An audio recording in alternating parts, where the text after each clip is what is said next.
आज का कार्यक्रम हम सब के लिए इसलिए महत्वपूर्ण है कि मैं देख पा रहा हूं कि कुछ हमारे ऐसे क्षेत्र हैं जहां से खुल करके युवा लोग आए हैं और जो ध्येय लक्ष्य माननीय प्रधानमंत्री जी ने रखा है कि नए जुड़े हुए मतदाताओं को संबोधित करें और कोशिश करें कि एक अवेयरनेस जो है वो नए मतदाताओं में हो। वैसे ही आज प्रदेश का हमारा स्टेटहुड भी है। आप सब लोग जानते हैं कि आज ही के दिन हमारा राज्य जो है वो पूर्ण राज्य बना था। 1971 की बात है और 25 जनवरी की बात है। और ये वक्त हम सब के लिए इसीलिए इम्पोर्टेंट है कि आज का दिन इसीलिए महत्वपूर्ण है कि किसी भी इलाके को पूर्ण राज्य का दर्जा मिलने का मतलब है कि वो एक इंडिपेंडेंट स्टेट बन जाता है और फिर वहाँ के अपने ही रूल रेगुलेशंस और सारी चीज़ें जो हैं राष्ट्र हित में हम लोग करते हैं। आज आप सब लोग इतनी बड़ी संख्या में आए, हालांकि आज ठंड का माहौल है कि शरण तो पहुँचवा ना, पर फिर भी हम सब लोग कोशिश कर रहे हैं कि भगवान हम पे प्रसन्न हो और बर्फबारी हो, ताकि जैसे नव मतदाताओं का आह्वान माननीय प्रधानमंत्री जी ने किया है कि राष्ट्र के लिए आपकी आहुति अब बहुत जरूरी हो गई है। आपने बड़े कीनली ऑब्जर्व किया होगा माननीय प्रधानमंत्री जी को। उन्होंने देश से लेकर के देश में आर्थिकी, सामाजिक, राजनीतिक और हमारा जो वैश्विक दृष्टिकोण है टुवर्ड्स द इंडियन नेशंस, मतलब हम लोग किस तरह से भारत को आगे ले जाएंगे, उसमें हम युवाओं का क्या महत्वपूर्ण रोल है। मैं बीइंग ए पॉलिटिशियन नहीं, बीइंग ए सोशोलॉजिस्ट आप लोगों को ये कहना चाहूँगा कि अगर किसी भी प्रांत को, किसी भी इलाके को, किसी भी एरिया को आगे बढ़ना है तो वहाँ के युवाओं का जागरूक होना बहुत ज़रूरी है। वो इसीलिए कि जब हम एक सेटअप में बैठ रहे हैं, डेमोक्रेटिक सेटअप में, लोकतांत्रिक अवधारणाओं में हम जी रहे हैं। जो पॉलिटिक्स के स्टूडेंट होंगे, पॉलिटिकल साइंस के, वो समझते होंगे कि आप बहुत सारी स्टडीज़ करते हैं अलग अलग देशों की। जैसे हमारे पड़ोस के ही मुल्क हैं, आप देखो पाकिस्तान को देख लो, आप श्रीलंका को देख लो, नेपाल को देख लो, इवन अमेरिका, चाइना, इन राष्ट्रों को देख लो। इतनी बड़ी आज़ादी कहीं नहीं है। लोकतंत्र का मतलब है कि लोगों के द्वारा लोगों के लिए शासन और डायरेक्ट इंटरफेरेंस जो है वो आप लोगों की है। आप चाहें तो वार्ड पंच का चुनाव सही तरीके से कर सकते हो, आप चाहें तो किसी प्रधान, उप प्रधान को, बीडीसी को, जिला परिषद को, और आप चाहें तो सबको जो है वो इलेक्ट कर सकते हो और सही व्यक्ति का चयन हो। अभी आप आज स्टेटहुड हम मना रहे हैं, सेलिब्रेट कर रहे हैं। आप देखिए प्रदेश में पिछले 1 साल से, जब से ये सरकार बनी है कांग्रेस की, आपने देखा होगा, मैं कोई कटाक्ष नहीं कर रहा हूं, लेकिन आप भी ऑब्जर्व कर रहे होंगे और आप अपने आप में मलाल भी व्यक्त कर रहे होंगे कि हमसे ऐसी क्या चूक हो गई। आपसे नहीं, चुराइयों से तो हुई नहीं है, लेकिन जो कांगड़ा या अन्य जो हमारे जिले हैं जिन्होंने खामखा की सरकार को, कांग्रेस की सरकार को लाया और प्रदेश का नुकसान हो गया। नुकसान इस तरह से हुआ कि हमने इस इलाके को बहुत रफ्तार दे दी थी। जैसे आपने देखा होगा हमारी जो मुख्य सड़क है ठीक हो गई थी, लगभग डबल लेन हो गई थी। बहुत सारे गांव जो कभी जुड़ नहीं सकते थे वो जुड़े थे। और दूसरा, डिवीजनों के नाम पर कुछ नहीं हुआ करता था, कोर्ट के नाम पर कुछ नहीं हुआ करता था, आईटीआई के नाम पर कुछ नहीं हुआ करता था। वैसे ही हॉस्पिटल के नाम पर परसों जैसे हम बैठे हुए थे, कभी 17 डॉक्टर हो गए थे हमारे टाइम में, अभी 4 रह गए हैं। तो ये एक तरह से आप देखें तो अगर गलत सरकार चुन ली जाती है, उसका नतीजा सिर्फ 5 साल के लिए नहीं होता है, इसका इम्पैक्ट जो जाता है वो आने वाले 15-20 सालों के लिए जाता है। जैसा माननीय प्रधानमंत्री जी कह रहे थे, आह्वान भी आपका इसीलिए कर रहे हैं कि भाई हिंदुस्तान में पिछले 9-10 सालों से, जब से भारतीय जनता पार्टी की सरकार बनी है, आपने देखा होगा जो लोग अभी पठानकोट से बाया नूरपुर होते हुए शिमला की तरफ जाते हैं, जहां हमें सड़क में पासेस लेने के लिए बड़ी दिक्कतें हुआ करती थी, वहां आज 4 लेन, मतलब 2 गाड़ियां जाएंगी 2 आएंगी। प्रत्यक्ष को प्रमाण की जरूरत थोड़ी ना होती है। चौराहा में आप देखो, जिस हम अटल चौक की बात करते हैं, यहाँ पर आपने देखा होगा जो स्टूडेंट्स यहाँ पर पढ़े हैं, जो नीचे कॉलेज में जाते हैं या कोई हॉस्पिटल जाता है, तहसील जाता है, एसडीएम कार्यालय जाता है, हमने यहाँ भी फीलिंग बदल दी। फीलिंग लेनी होती है। जैसे आप यहाँ ठहरते हैं जब अटल चौक पे, तो आपको लगता है यार एक भव्य प्रतिमा भी लगी हुई है और गाड़ियां जितनी भी लगे, लेकिन फिर भी आपके पास स्कोप होता है, कोई जाम नहीं लगता। नकरोड में ठीक हो गया, आप पुखरी की तरफ जाते हैं वहां जाम नहीं लगता, कोटी में जाम नहीं लगता। इसका मतलब क्या है कि व्यवस्थाएं बदली हैं। डबल लेन पुल की हम कल्पना नहीं करते थे कि भाई डबल लेन पुल में होता है कि गाड़ी आबाद तरीके से आती जाती रहे। तीसरा वाला पुल देख लो आप, हमारे टाइम में बना, हमने बनाया। चांजू में बन रहा है, मतलब चांजू नाले में बन रहा है, वो पुल बन रहा है। ये मैं इसीलिए गिना रहा हूं कि माननीय प्रधानमंत्री जी ठीक कह रहे हैं कि अगर देश में हमने अभी आपदा आई 11,000 घर दिए, 11,000 घर दिए। मतलब जब ये शुरू में आपदा आई हिमाचल प्रदेश में 4-5 जिले बहुत प्रभावित हुए, हम लोग भी प्रभावित हुए, लेकिन 11,000 घर दिए। और उसके साथ साथ आपने पीछे भी देखा होगा कि हमने कई घर ऐसे थे जहां पर लोगों ने ये जो गैस का चूल्हा या गैस का सिलेंडर नहीं देखा था। कई बार हमारी माताएं बहनें या सीनियर लोग ये कहा करते थे भाई चलाना किया क्यों, दे तो पण अब चलनो किया क्यों, कई ये क्वेश्चन के शुरू में उज्ज्वला मज या गृहिणी सुविधाएं मज गैस कनेक्शन देते। वैसे ही जैसे किसानों के लिए किसान सम्मान निधि देनी शुरू की, और सबसे बड़ा इंपैक्ट देखो आप, जो जिनके घरों में बीमार व्यक्ति है, मतलब बीमारी में रिश्तेदार भी कितनी मदद कर पाएंगे, 2,000, 5,000, 10,000, 20,000, 40,000 इतनी मदद कर पाते हैं। इससे ज्यादा बार बार मदद कर भी नहीं पाते। लेकिन माननीय प्रधानमंत्री जी ने हमें वो टूल दिया, वो हथियार दिया कि आपके खाते में कम से कम जो परिवार का मुखिया है या वो व्यक्ति विशेष जो उस परिवार से जुड़े 5 लाख का बीमा। ऐसी योजनाएं जिन्होंने भारत का स्वाभिमान बढ़ाया। मतलब आप माननीय प्रधानमंत्री जी ठीक कह रहे थे, जब हम विदेश जाते थे तो इमिग्रेशन होती है, मतलब आप जिस देश में एंटर करते हैं वहां पर आपका पासपोर्ट चेक किया जाता है। तो उस टाइम एक भला समय था, एक समय में हमारे प्रधानमंत्री तक की टर्बन तक खुलवा दी गई थी, पगड़ी जो होती है वो तक खुलवा दी गई थी। ऐसी हमारी स्थिति थी माननीय प्रधानमंत्री जी की। आज रेड कारपेट बिछाया जाता है माननीय प्रधानमंत्री जी के लिए।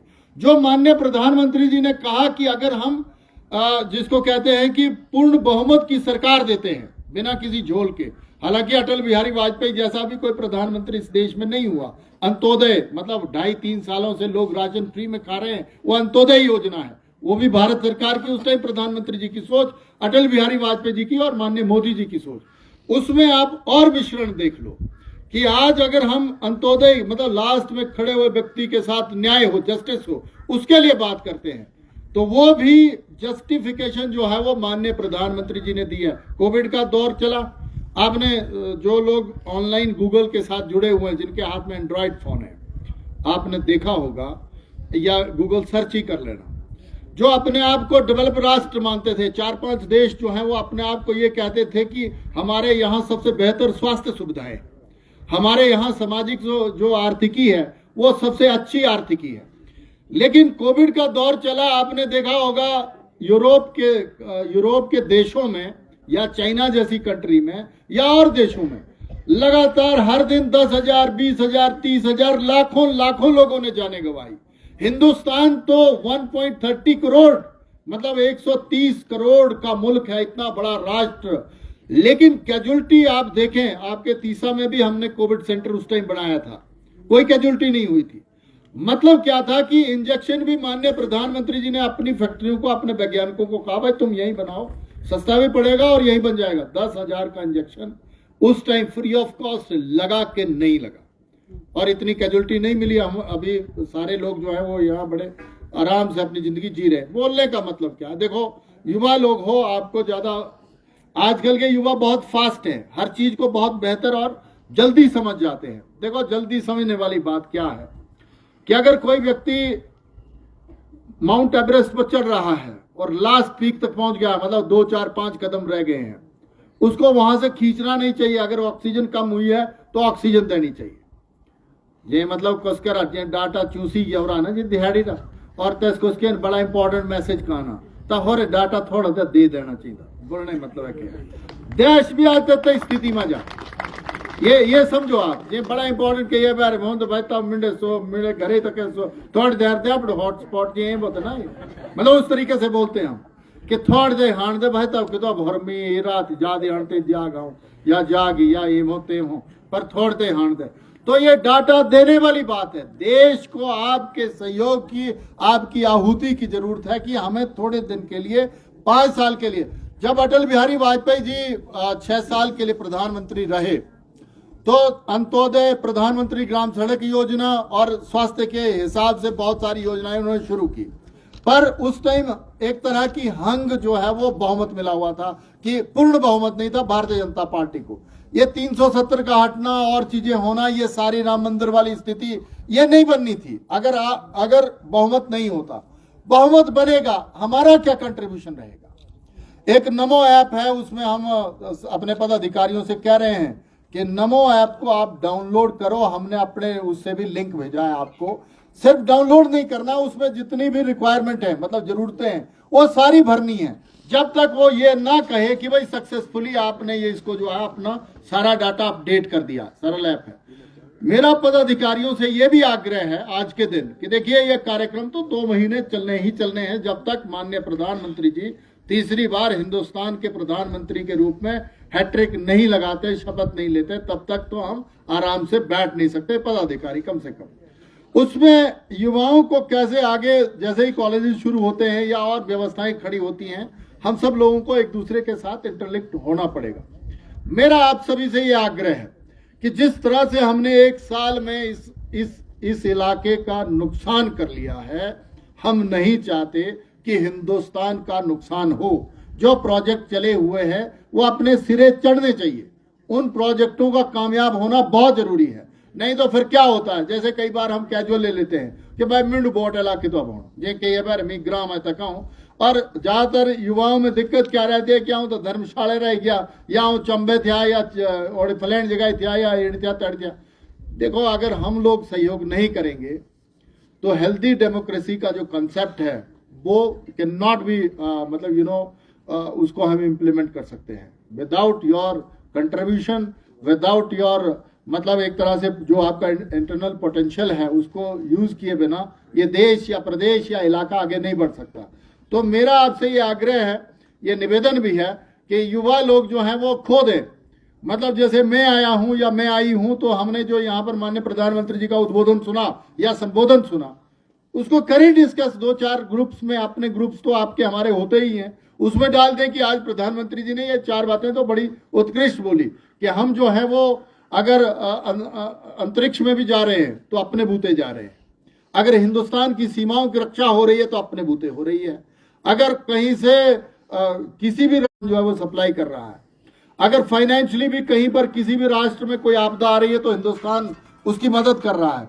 तो हमें राष्ट्रीय स्तर पर यह बात समझनी पड़ेगी कि हिंदुस्तान अब उन राष्ट्रों में आ गया है कि जो प्रधानमंत्री जी ने कहा कि हम इनको देंगे, 2 रुपए किलो गोबर उठाएंगे, 100 रुपए किलो दूध उठाएंगे, तेरे बहन की दाड़े ये खाम का ठगे मैं और प्रदेश जी नुकसान कर छड़ आज की डेट ही माजे जे आई पर है जनमंच त्या थे ने लाउरा कुछ की हो गई तड़े है था। मैं इसीलिए गया वहां पर कि शायद ये लोग जो हैं, जैसे हम लोग एक बेहतर तरीके से विषय रखते हैं, एट द होड़ लगो है भी तना पता नहीं लगता भाई इसरे ना रहे उसरे ना रहे, वह बेवकूफो सरकार बना रहे भाई फिर ना रहे न ले फिर तो ये अनुभव भाई मेनों का भला की करवा ही सकता। कोई टिकट टाइम थोड़ा चलो रहा कि भाई टिकट सिनेमा क्यों सिनेमा से 4 साल बाद ख्याल को जितनों को सानू वो वक्त बताता है।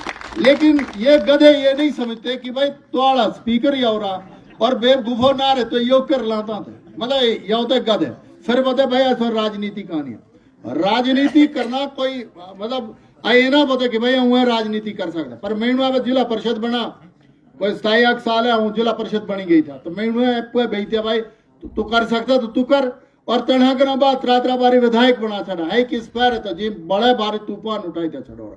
लेकिन फिर भी लोगों ने देखा होगा कि अगर शक्लों के रोड पुजी तो से आइए पुजा सकते, अगर दूसरे रोड पुजी तो आइए पुजा सकते, ओला झूठे गल होते तो आइए पुजा सकते, केले पुजा सकते आइए पुजा सकते बिना फॉर्मेलिटी जी पारे में तका हुए जी ते बड़े चीरे हो रहा था। मैंने बोले भाई सारे परमिशन ना हो सर बिना तसर बिना आई बोथे यार द्वार हकन लेकर दिल्ली तक सरकार आ सड़िया फिर को तो परमिशन नहीं देती कोई चीज ही तो कहनी चाहिए। तो बोलने का मतलब ये है कि दिल्ली में सरकार 24 में आपकी बैठेगी और हो सकता है जून जुलाई के बाद हमें यहाँ भी सरकार बनानी पड़े, क्योंकि ना पैसा ना होते मुलाजमों के डीए की किस्त जो है वो ये जारी नहीं कर पा रहे हैं। इन्होंने कहा हमने ओपीएस लागू कर दी, लेकिन आपने देखा होगा कि बहुत सारे हजारों लोगों ने कुमार हाउस के बाहर बिजली बोर्ड के लोगों ने आंदोलन किया, धरने दिए। जेबीटी लोगों के साथ क्या हो रहा है? जेबीटी लोगों के साथ क्या हो रहा है? उनकी कोई भर्तियां नहीं हो रही है। टीजीटी जिन्होंने बीएड करी हुई है कोई भर्ती नहीं। जो हमारे जेआईओ उसकी जिन्होंने तैयारियां की थी, टेस्ट दिए थे, उन्होंने कहा कि हमने इस भाई बोर्ड ने बड़ी भारी करप्शन किया, उसको हमने खत्म कर दिया। खत्म किया तो दोबारा से क्या कुछ बनाना भला तबरोरे का नहीं कर उसके, और साल सवा साल तक हो गया, कब बनाएंगे? बोलने का मतलब ये है कि कब बनाओगे तुम?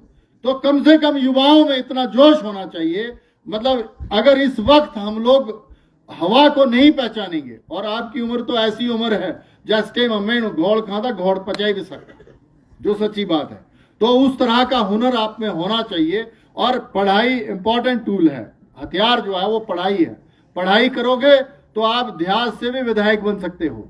अगर उन्होंने पढ़ा तो इसीलिए पढ़ाई बहुत इंपॉर्टेंट चीज है, और पढ़ाई के साथ साथ स्किल पे काम करना पड़ेगा हमें। जैसे आईटीआई एक यहाँ खुली है, ये हुआ है, कल हम भी चाह रहे हैं कि पॉलिटेक्निकल एक बहुत बड़ा यहाँ पर वो खुले, और सीबीएसई पैटर्न का कोई एक बहुत बड़ा सीनियर सेकेंडरी स्कूल भी यहाँ हो। ऐसी व्यवस्थाएं सिर्फ भारत सरकार ही कर सकती है।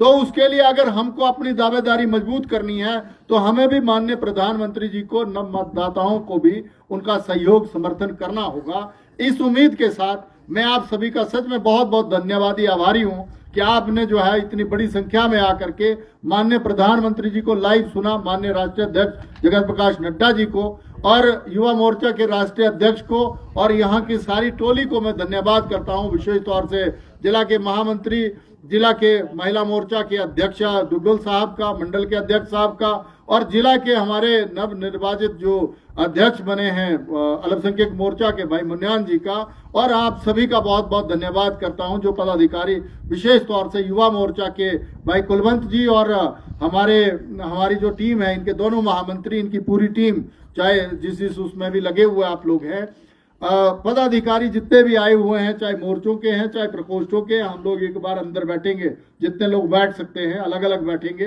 कुछ चर्चाएं हमको करनी है, ये भी मैं आपसे उम्मीद करता हूं। अंत में भारत माता का उद्घोष हम लोग करेंगे। और देखो, अगर अपने शरीर में गर्मी लानी है तो उसके लिए उद्घोष होना बहुत जरूरी है। जितने भी बड़े बड़े काम हुए हैं आपने देखा होगा, चाहे वो वंदे मातरम है, चाहे राष्ट्रगीत है, या उससे पहले भगत सिंह जैसे 23 साल के युवाओं ने अगर राष्ट्र के लिए आहुति दी, या नेताजी सुभाष चंद्र बोस जैसे लोगों ने अपने आप को राष्ट्र के लिए समर्पित किया, तो आज कोई कुर्बानी देने तो जरूरत है कौन है। अब तो सिर्फ ये है कि हमारा सहयोग किस लेवल पे, कितने पैमाने पे हो सकता है, ये हमको तय करना है। अब हर कोई जो है वो हर काम नहीं कर सकता, लेकिन जो हम कर सकते हैं वो हमें करना चाहिए। इतने उसके साथ भारत माता का उद्घोष सब लोग करेंगे, चाहे उसके शीत भौर हुआ चाहे न भौर हुआ, वो जरूर उद्घोष करेंगे। तो उम्मीद है। भारत माता की चाहे रहा प्रबंध क्यों रहा है, चाहे रहा प्रबंध क्यों रहा है, और तरणियते फिर अखबार ना रहा। भारत माता की वंदे मातरम, मातरम, वंदे मातरम। जय हिंद, जय हिमाचल, जय चुरा। धन्यवाद।